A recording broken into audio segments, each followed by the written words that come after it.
Hi, I'm Mr. Fu from Focus Government Tech Singapore. Welcome to our booths.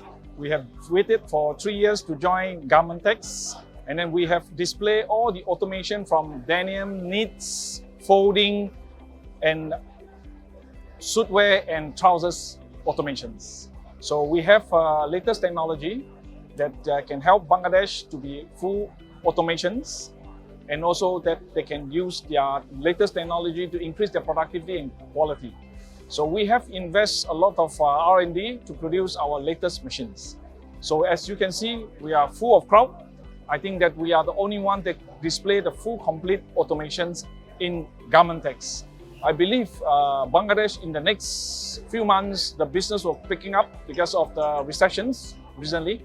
I believe Bangladesh still have the potential to increase in the next 3-5 years. So we hope to work with Bangladesh to grow the markets and do the automations together. Thank you. We have a 13-person group in Bangladesh to service all our customers, from electronics to mechanicals and R&D and sales team. So I think that we are very competent to all this after-sales service, and we have provided the best solution to all our customers.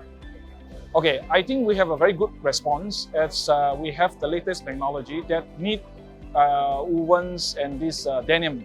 So like the customer who support us, like Standard Group, Epilons, all the big group are here to support us. Even the buying house, H&M, to come and understand what are the latest technology. I think that we have delivered a best solution in the waiting for the last 3 years. I believe together we can achieve many things in future.